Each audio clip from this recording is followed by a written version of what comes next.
Hello everybody, this is Jimmy again. Welcome back to the Jimmy's English storytelling session.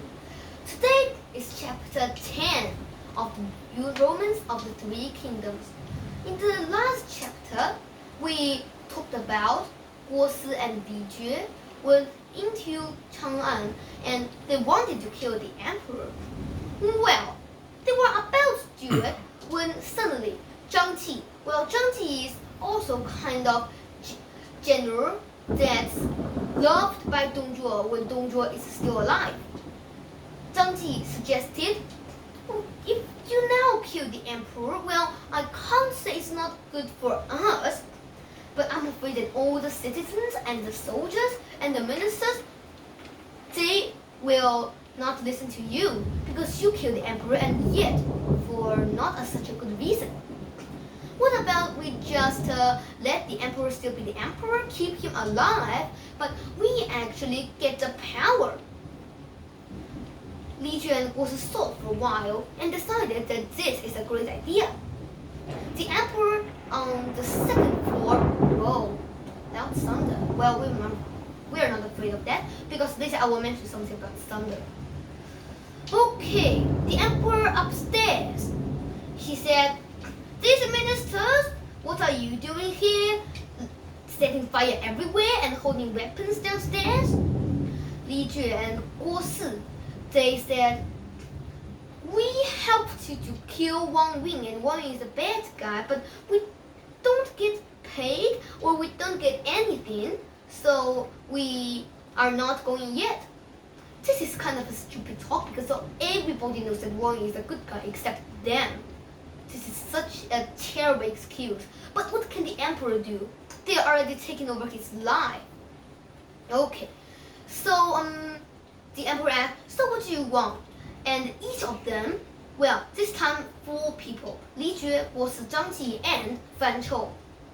These 4 people, they are all loved generals by Dong Zhuo. And they all asked for some very big powers.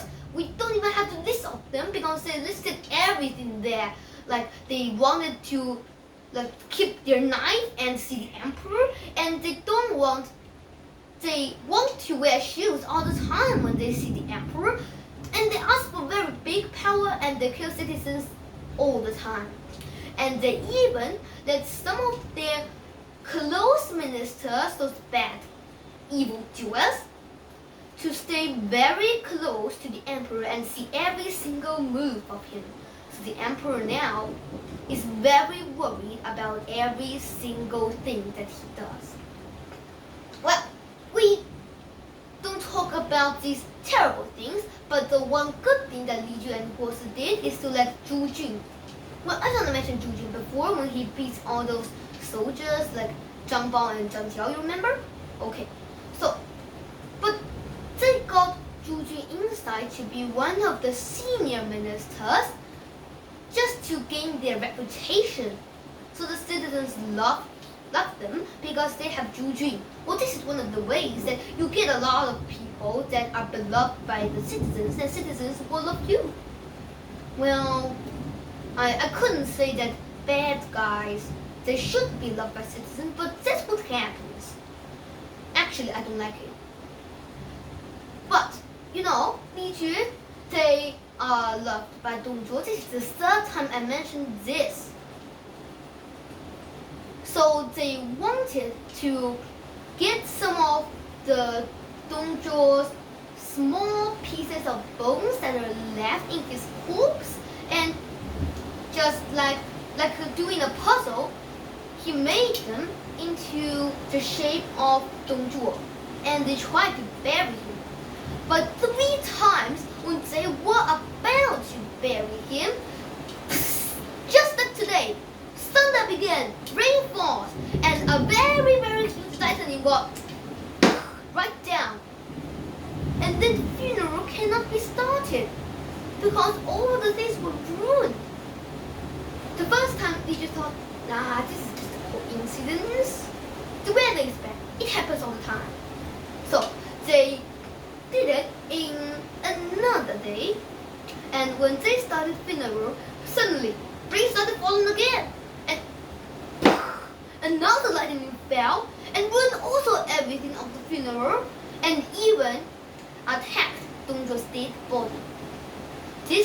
teacher was getting angry. What is God thinking about? They shouldn't just give this kind of lightning here. This is so terrible. And third time he did it, just as everybody, even including Li Jue himself, predicted, another lightning. 3 times Funeral didn't succeed. And after all these 3 attacks, Dongzhuo's dead body, the little pieces of bones and his meat are gone. Because, well, the lightning attacked them and they fell to pieces, more little pieces, and then they became ash. Well, so finally, they gave up trying to bury Dongzhuo. What a relief. I thought that they were going to do it for 100 times and not have to talk about it 100 times and beat this wood stick against the ground for 100 times. But I'm glad that 3 times is okay. So, the next thing everybody knew, something else has to happen because we can't end here. Ma Teng is also another hero in the world. He wanted to save the dynasty Han, and they brought a huge number of army and ran to Chang'an. They wanted to catch Li Jue and the guys and kill them. Li Meng and Wang Fang at the same time was some like junior or even lower than junior generals of Li Jue and Guo, of course.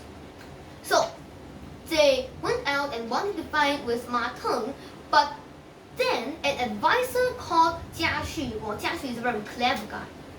He said, I think we'd better just not to fight with them yet, because, you know, they came all the way here and they have a very sharp fighting skill. And they also has a very sharp fighting mind. If you just have wars with them now, you will not win. I can tell for sure. I promise. I swear. You will lose badly. You are going down. Li Meng and Wang Fang said, those are just small guys. And we are such big generals. Could you do the math? If we lost this thing, we would lose our head for you. But if we won, you would also lose your head for me. And him, of course. Jia Xu said nothing.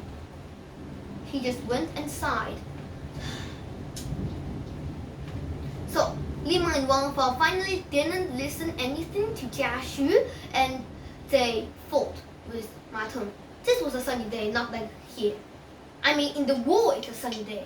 Not raining. I hate raining and fighting at the same time. My mom don't even like riding his motorcycle in rainy days. You could tell that they never fight in rainy days. Okay, anyway, wait a minute. Why am I talking about weather? Did you tell me anything about weather? No. Fine. Okay. So, they started fighting, of course. Li Meng went out and ran straight to Ma Teng. Right when Ma Teng is about to ask, who can beat this? But he never got the chance to finish his sentence because at that very moment, the most amazing thing in the history of the world happened. A general ran out. Well, that wasn't the amazing part, because generals run out of their blah blah blah, their army all the time. But the amazing part is actually who he was. He wasn't just any general. He was Ma Chao, Ma Teng's son. Okay, but Ma Chao, yet, even though he really is a good fighter, would the telephone please stop ringing? Telephones also have lives, and you should know that I am busy doing my recording. Okay, turn off, Chuck. Alright, moving on. Why do I have so much interruptions? Okay, so Li Meng just bullied him. He think less. He underestimated him because he was very little. Well, I mean in age, of course, not in size. Okay, so they fought, but not even one backing and forward. Li Meng is already killed by Ma Chao. Can you believe that? Just like 1 second, Li Meng was yeah, and the other second, and he's already dead. So Ma Chao got Li Meng's corpse and went back, but Wang Fang chased him. Well, Ma Chao was just still running, pretending like he wasn't even knowing.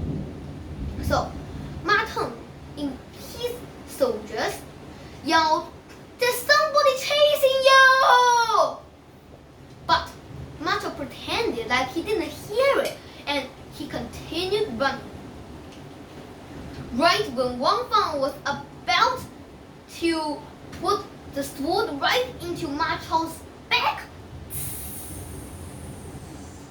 in that very second, Ma Chao suddenly moved aside on his horse. You can understand that because that happens all the time. But it was just in 1 second. And Wang Fang didn't hold his strength and he fell right forward. Ma Chao, and he caught Wang Fang alive right onto his own horse and brought him back. Ma Teng, well, if the 2 generals of this kind of soldiers are already killed, the soldiers would think that they were going to lose. And of course, Ma Teng rushed over with all the army, and the Li Meng and Wang Fangs, of course, were defeated, and they ran back to the city. About 2 from 3 of the soldiers are dead. Now, finally, Li Jue believed him. But at this time, well, the book didn't tell us why, but the thing is that Ma Chao didn't have a lot of rice, and Ma Chao had a few people inside the city who cooperates with Ma Teng himself. Anyways, why is this always happening that the book doesn't tell you why? But anyway, those cooperators were dead. They were killed, they were found out. And at the same time, listening to the advice of Jia Xu. What's that noise? Rain?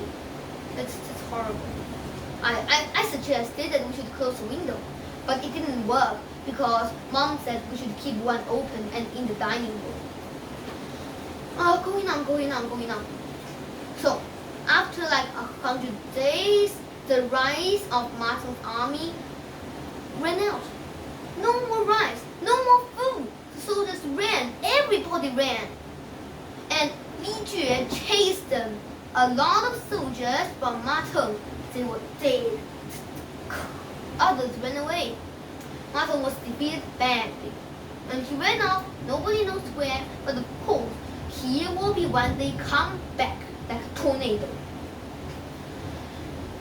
At the same time, these people left from Zhang Jiao and Zhang Bao and Zhang Liang. They were up and they started fighting all over the place again. Li Jue asked if anybody could just defeat these stupid, lame, but not defeated yet army. Suddenly, Cao Cao got up and said, "I would like to do it, of course." And everybody else said, yes, Cao Cao can do it, Cao Cao can do it. What can Li Jue do? Li Jue just let Cao Cao ride over with some fighters, good fighters, and went off for a great war. Of course, Cao Cao is such a clever guy. He defeated those poor, lame things just like in a second. Just a few wars, like 3 wars or 2, and it's already a win. They can never lose again. You know, that's actually a really fast thing already, because you know, when 2 equally armed soldiers, army, they fight, it will take about hundreds or even thousands of balls to decide who wins, or even more, or even they don't even win at all. But only 2 or 3 balls and this was already done. And at the same time, Cao Cao got a lot of good advisors like Guo Jia. And he also got 2 terrific, excellent fighters. They are Xia Houdun and Dian Wei. They didn't introduce a lot about Xia Houdun, but they did say a lot about Dian Wei. Dian Wei used a halberd. A halberd is one of those very short iron weapons with one side like a flat and the other side very sharp. Dian Wei often used them and each of them were like 80 and more pounds. That's so heavy. You could imagine again, I thought I mentioned this at the same thing as Zhang Fei, that you just carry about 16 or even more bags of sword. Normal people could be like, my hand is about to be broken. And Dian Wei just like, foo, foo, foo, foo, foo. Like he was holding a balloon or something. And once, while Dian Wei was just like having a little performance for Cao Cao with his 2 halberds, a very strong wind blew, and all the soldiers together could not hold the flag tightly. It's going to fall. But Dian Wei suddenly ran there, got all the soldiers, leave, and he carried the flag himself. And the flag just stood there. Just like a very, very, very unnaughty boy. All the soldiers together is like this, and Dian Wei himself, it's just like carrying a balloon again. Okay, going up. Wait a minute. What goes on? We mentioned about Cao Cao. I really don't want to mention about anything more. But anyway, we should, because Cao Cao was about to kill all the soldiers when suddenly Cao Cao got this idea that he wanted his father Cao Song to come to him. Of course, Cao Song was very glad that his son finally got something successful and he was waiting to come. And halfway, there is somebody called Tao Qian. He was taking care of the city Xu. That's a big city with a lot of rice. And Tao Qian is somebody who makes be friends with all those heroes. And he always wanted to befriend Cao Cao. But he just couldn't think of a way of doing it. So this time, when Cao Song passed, he got a terrific idea.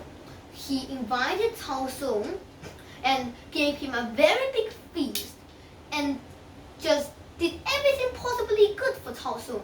And when Cao Song is really leaving, he got Zhang Kai and 500 of other servants with Cao Song to protect him. But this night was rainy and Cao Song couldn't find a place to sleep. So they just went into a very small temple. Cao Song slept inside and all the other servants were outside in the rain. They all complained.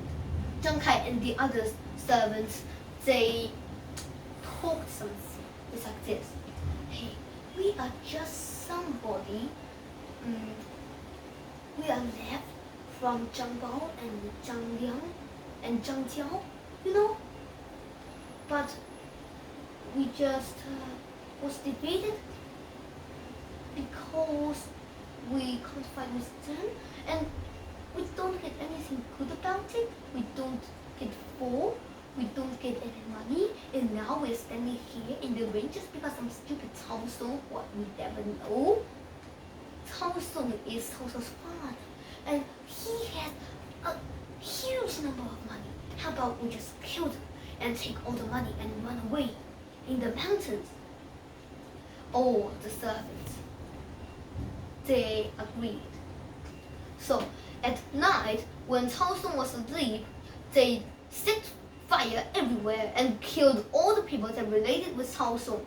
Cao Song is about to run over the wall, but he found that he was so heavy and fat that he couldn't get out. So he hid in the bathroom and was killed by those soldiers who fight everywhere. So Zhang got all the money, and with 500 soldiers, they ran into the mountain, and since then nobody found them. But Cao Cao heard about this, and he was just about to explode. Cao Qiantan? Cao Qian makes somebody to kill my father, eh? I'm going to kill him. I'm going to get him good. I'm going to torture him until he dies painfully. Well, Cao Qian was supposed to be friends with Cao Cao, but now just because of this, he was going to be a big old target of Cao Cao. What happens next? Is Cao Qian really going to end up as terrible as possible? We will listen to the next chapter. This is the rule, everybody. Dumbheads, what are you looking here for? This recording is about to finish. Bye-bye. I don't want any more interruptions.